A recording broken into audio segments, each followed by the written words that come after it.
Quand on regarde si c'est mûr, on L'humidité. écrase, on souffle.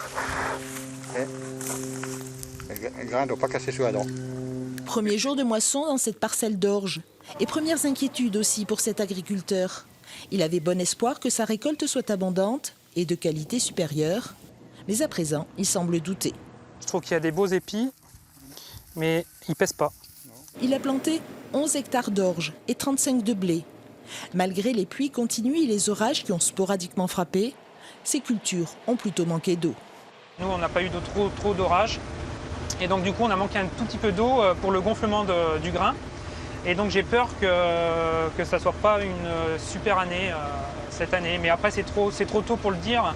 À mon avis, il faut attendre que les machines, les moissonneuses-batteuses rentrent dans les parcelles pour se rendre compte vraiment du rendement et de la qualité du grain.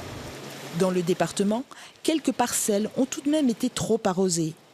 Quand les cultures seront bien développées, alors il sera possible de connaître l'impact des intempéries. Mais certains redoutent déjà de possibles maladies ou des baisses de rendement. Cette coopérative collecte 60% des récoltes de l'Allier. Le blé est destiné à la meunerie, il doit donc être de qualité supérieure. Cette année, il faudra être très vigilant sur les qualités qu'on va recevoir au moment de la moisson. Et il faudra vraiment s'appliquer sur la détermination et l'identification des qualités intrinsèques, qualités meunières et qualités sanitaires pour faire un parfait allotement des céréales et en l'occurrence en priorité du blé. Le blé sera moissonné vers la mi-juillet. Ce sont donc les 3 prochaines semaines qui seront essentielles en termes de chaleur et de pluviométrie.